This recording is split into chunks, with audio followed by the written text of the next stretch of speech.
월급 모아서 자수성가한 이야기를 들어보면 대부분은 첫 1억을 달성하기가 가장 어렵다는 말에 동감합니다. 그리고 1억을 모은 이후에 돈이 미친 듯이 굴러가서 5억, 10억이 금방 된다고들 말하죠. 제 경험상에는요, 맞습니다. 저도 1억 모으기까지는 오래 걸렸지만 그 다음에 돈이 폭발적으로 모이기 시작했기 때문이죠. 근데 많은 사람들이 오해하는 것 같아요. 어떻게든 1억만 있으면 그 다음에는 돈이 알아서 빨리 모아지나 보다. 그건 아닙니다. 예를 들어서 1억 모으고 나서 평소랑 똑같이 월급 아껴서 예금 통장에 넣으면 1억에서 2억, 2억에서 3억 돈 모으는 속도가 똑같은 시간이 거의 비슷하게 소모되거든요. 이자가 조금 더 많아지겠지만 그 속도가 정말 눈에 띄게 인생을 바꿀 속도가 되지는 않기 때문이죠. 오늘은 두 가지를 말씀드릴 건데요. 첫 번째, 1억 원에 도달하는데 왜 이렇게 긴 시간이 걸리는지, 뭐가 이렇게 어려운지 그 이유를 알아보고 1억 원에 도달한 이후에 어떻게 하면 2억, 3억, 4억 돈을 더 빠르게 폭발적으로 증가시킬 수 있는지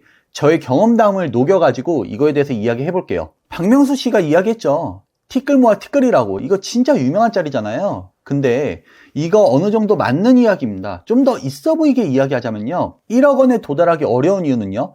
복리 이자의 혜택을 실질적으로 받지 못하기 때문입니다. 복리와 시간, 그러니까 하루라도 빨리 복리로 투자하라고 일갈해 주신 분이 계시잖아요. 워렌 버핏 선생님이죠. 이분이 말씀하신 것 말고도 복리이자의 마법, 복리이자를 이용해서 부자가 되는 법이라는 글귀는 유튜브에서도 정말 단골 주제고 서점에 있는 책에서도 무수히 이야기했던 내용입니다. 근데 우리는 왜 이 복리에 대한 엄청난 힘을 체감하지 못할까요? 복리이자는요, 눈덩이입니다. 우리가 굴리는 눈이 작다면 몇 년이 지나도 아주 조금 커져 있겠죠. 제가 이걸 설명드리려고 네이버에서 복리 계산기로 검색을 여기 위에 조금 해봤어요. 5천만 원을 4% 예금에 월 복리로 5년 동안 예치한다면 그 금액은 어떻게 될까요? 5,935만 원을 받을 수 있습니다. 5년 예금에서 그 결과로 원금 5천만 원 제외하고 935만 원 더 받는 거죠. 5년 예금에서요.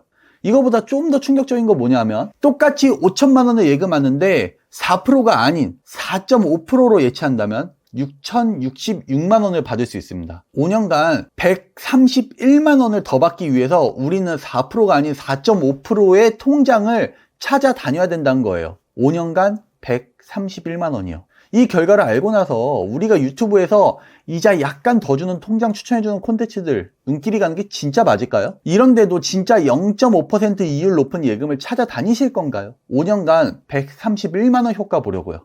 제 생각엔 그걸 찾아보고 고민하는 시간이 조금 더 비싼 것 같습니다. 내 시간도 돈이잖아요.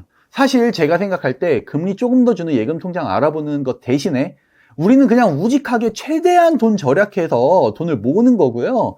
대신 우리는 돈 모으는 기간 동안 해야 될 일이 따로 있어요. 그거는 제가 경험한 이야기니까 조금 이따가 말씀드릴게요. 돈 모으는 기간 동안 해야 될 일을 제가 말씀을 드리려면 먼저 이것부터 말씀드려야 되기 때문입니다. 1억을 모은 이후에 2억, 3억, 5억, 10억까지 모으는데 돈 모으는 속도가 폭발적으로 늘 수 있었던 방법. 그거에 대해서 말씀드려야 될 것 같아요. 거두절미하고 말씀드리자면 저는 1억을 모은 이후에 경매로 지방 다가구를 샀습니다. 낙찰가에서 대출금을 빼고 세금과 인테리어 비용까지 해서 총 투자금이 1억 정도 들었고 그 원룸에서 월세에서 이자를 빼고 수입이 5, 600만 원 정도 나옵니다. 물론 세금은 개인마다 다르니까요. 종합소득세는. 그거는 제외하고 말씀을 드린 거예요. 제가 30대 중반에 있었던 일인데 이 일이 저에게 터닝포인트가 되었죠. 월급에 월세 수입까지 합쳐지니까 그야말로 현금 흐름이 폭발해버린 겁니다. 그 뒤에는 부동산 매도 수익까지 생기니까 더더더 빨라졌죠. 이때 제가 가장 잘한 선택이 뭐냐 하면 소비를 늘리지 않은 겁니다. 여전히 유니클로에서 옷을 사 입고요. 차도 아반떼 타고 있었는데 바꾸지 않았죠. 여자친구와 데이트 코스도 여전히 바꾸지 않았습니다. 뭐 오마카세 이런 데 너무 가고 싶었지만 저는 가지 않았어요. 비싼 집에 전월세로 들어가지 않았어요. 저도 정말 신축 오피스텔 1.5룸에서 2룸짜리 오피스텔로 가고 싶었고 그런 돈도 있었습니다. 하지만 여전히 저는 아끼고 살았고요.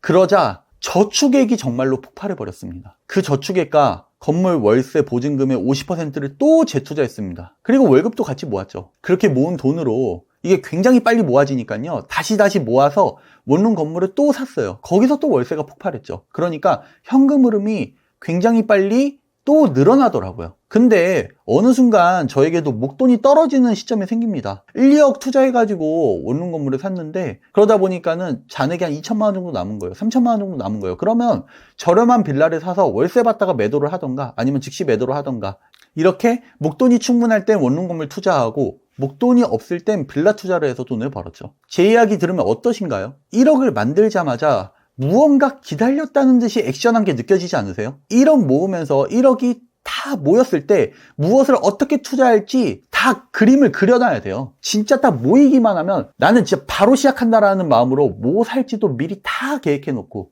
아직 못 모아서 저걸 못 사는데 진짜 안타깝다. 그 안타까운 마음을 잘 달래가면서 왜냐? 나는 아니까 뭘 사야 될지 아니까 그런 마음을 잘 달래가면서 그렇게 돈을 모아야 됩니다. 다시 정리해서 말씀드려보자면요. 1억을 만들면 우리는 1억을 이용해서 월급 이외에 추가 수입원을 반드시 구축해야 됩니다.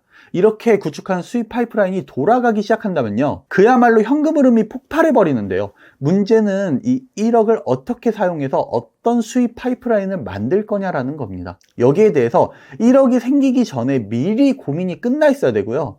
우리가 돈 모으는 동안에 해야 되는 거는 1억을 모은 다음에 내가 즉시 해야 할 행동에 대한 고민 그리고 공부인 거죠. 많은 사람들은요 1억을 빨리 모으기 위해서 배달 알바를 하고 이자를 조금이라도 더 많이 주는 은행을 찾아가서 예금을 넣고 뿌듯해하기도 합니다. 또 부정확한 정보를 가지고 주식으로 돈을 벌어보려고 시도하기도 하죠. 이거는요 1억을 모은다라는 목표까지만 가는 과정이에요. 근데 우리는 1억을 어떻게 사용해서 어떤 수입 파이프라인을 확보할지 고민하는 게 현명합니다. 왜냐? 1억을 모으는 게 내 인생의 마지막 장이 아니기 때문이에요. 조금 더 말씀드려 볼게요. 그럼 어떻게 하는 게 이상적이냐? 직장인이 200만 원씩 저축해서 4년이면 대략 1억 정도 모으게 됩니다. 그러니까 그 기간 동안에는 돈을 모으면서 1억이 모였을 때 투자할 대상을 공부를 하는 겁니다. 그러면서 공부가 어느 정도 궤도에 오르면 소액으로 투자를 해보는 거죠. 만약에 내가 3천, 4천 모았는데 공부가 어느 정도 궤도에 올라요. 그러면 빌라를 한번 사볼까라고 투자를 한번 진행을 해보는 거예요. 이거 조금 더 자세히 말씀드려 볼게요. 제가 돈을 번 방법으로는 예시를 들어보면 부동산 경매 그리고 부동산 보는 방법을 제가 공부를 했어요. 부동산 경매로 싸게 사는 방법을 공부하고 부동산을 보는 방법을 공부해서 어떤 부동산을 얼마 정도의 가격으로 매수해서 어떻게 운영하다가 얼마 정도에 매도해야겠다라는 계획을 세우는 거죠. 그리고 한 2천에서 3천 정도 모였을 때 소액으로 할 수 있는 빌라 투자를 해보는 겁니다. 소액 빌라 투자라는 거요. 쉽게 생각하는 분들이 많고요. 유튜브에서도 굉장히 쉽게 얘기하는데요. 실제로 해보면 생각보다 굉장히 어렵습니다. 소액이니까요. 경쟁은 치열한데 월세를 받아야 되잖아요. 그러면 임차 수요가 풍부해야죠. 매도해야 되잖아요. 그러면 받아줄 수요층이 있어야죠. 근데 싸게까지 산다? 이거는 정말 쉽지 않은 일이죠. 그래서 우리가 시도를 해도 좋은 물건을 못 살 수가 있습니다. 이야기해드린 것처럼 경쟁이 진짜 치열하니까요. 그래도 그 기간 내 물건을 보는 능력이 급상승할 겁니다. 그냥 강의를 듣고 책을 보는 것보다 내 돈을 투자하려고 직접 뛰어드는 건 정말 하늘과 땅 차이거든요. 이런 저희 투자 이야기를 조금 더 자세히 듣고 싶으시다면 고정 링크에 영상을 하나 달아놓겠습니다. 그 영상에서 투자 관련된 이야기를 조금 더 심도 있게 말씀드려 볼게요. 자, 그럼 1억을 모으는 게 왜 어려운지, 1억을 모은 다음에는 어떻게 해야 되고, 그러기 위해서는 1억을 모으는 동안 무엇을 해야 되는지 말씀드렸는데요. 가장 중요한 게 남았죠. 1억을 그래서 어떻게 모을 거냐. 솔직히 말씀드리면요. 저도 뭐 이런저런 이야기 할 수 있어요. 하지만 이건 지름길이 없습니다. 그래서 이게 가장 어렵다라고 하는 거예요. 저는 수입의 70% 이상을 모았습니다. 270만 원 벌 때 200만 원씩 모았어요. 진짜 고통스러웠죠. 나는 회사원인데 치킨 한 마리 살 때도 진짜 여러 번 생각해서 한 번씩 사 먹었어요. 왜? 10,000원, 20,000원 쓰는 게 내 생활비에서 약간 크리티컬하니까요. 치킨도 브랜드 치킨 못 사 먹어요. 시장 치킨 사 먹었고, 저도 친구들과 술 마시고 싶을 때 있잖아요. 그럴 때는 비싼 데가 아니고 그냥 가맥집 같은 데 찾아가서 싼 안주에 맥주 한 잔씩 하는 수준으로 정말 최대한 돈 아끼고 살았죠. 저라고 명품 옷 안 사고 싶고 좋은 차 안 사고 싶었겠어요? 저도 좋은 데 가서 맛있는 거 먹고 싶었죠. 근데 목표가 만약에 200만 원을 모으는 거다라고 하면 무조건 그 달에 200만 원 모으는 겁니다. 다른 뭐 지름길과 방도 없어요. 그냥 이게 다예요. 근데 그래도 진짜 1, 2만 원씩 진짜 1, 2만 원씩 마이너스가 생길 수도 있잖아요. 이거 정말 극단적으로 아끼는 거니까요. 예를 들어서 배우고 싶은 게 있으면 강의료가 들어가니까 강의료 할부로 끊어도 아무리 내가 계획해도 내가 써야 되는 한도 금액을 조금씩 오버할 수는 있거든요. 그러면 연말에 회사 보너스를 타잖아요. 그걸로 그냥 싹 다 마이너스 메꾸는 겁니다. 그러니까 1년에 무조건 2,400만 원 이상 모으는 거예요. 다시 말하지만 이러면서 공부하고 소액 투자 실천해 보려고 노력하다 보면 해야 될 일이 진짜 많거든요. 그래서 공부하다 보면 시간이 진짜 빨리 가요. 그래서 체감상 1억이 진짜 빨리 모이는 걸 경험하실 거예요. 이게 그냥 돈 모으는 방법의 전부예요. 물론 이자를 좀 더 받기 위해서 노력하거나 알바 등을 통해서 돈을 아주 조금 더 빨리 모을 수 있겠지만 그 효과가 엄청 크지도 않고요. 문제는 그렇게 1억이 모으면 뭐 하냐는 거예요. 1억이 모으면 인생이 끝나는 것도 아니고 사실 그때부터 진짜 진검승부거든요. 그때부터 투자할 거 기웃거리면 사기당하기 딱 좋습니다. 내가 돈은 가지고 있는데 현금을 쥐고 있는 게 손해보는 것처럼 느껴지기 시작할 거예요. 남들은 1억 가지고 수익을 계속 내고 있어요. 1억 5천 되고 2억 되고 그 과정을 나는 옆에서 그냥 현금 들고 이도저도 못하고 가만히 지켜보는 거예요. 그러면 어떤 감정이 들겠어요?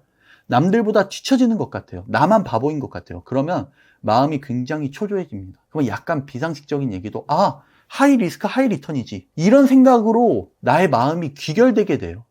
왜? 초조하거든요. 그래서 사기당하기 딱 좋고요. 사기를 안 당하더라도 이상한 데 투자하기 딱 좋습니다. 그래서 미리 내가 1억이 모이면 무엇에 투자할지, 어떻게 투자할지, 그것을 어떻게 운영할지, 그것을 어떻게 매도해서 돈을 불릴지, 그런 것들을 미리 다 고민해 놔야 되는 거예요. 오늘은 제가 1억을 어떻게 모았고 그 1억을 모은 후에 어떻게 폭발적으로 자산을 늘렸는지 설명해 드렸는데요. 혹시 제가 했던 원룸 건물과 빌라 투자에 대해서 내용이 궁금하시다면 제 채널에 상세하게 설명해 놨으니까 관련 영상 찾아보셔도 되고요. 아니면 고정 댓글에 이해하기 쉽도록 영상 하나 올려놓을 테니까 봐주셔도 좋을 것 같아요. 오늘도 저와 함께 시간 보내주셔서 감사합니다.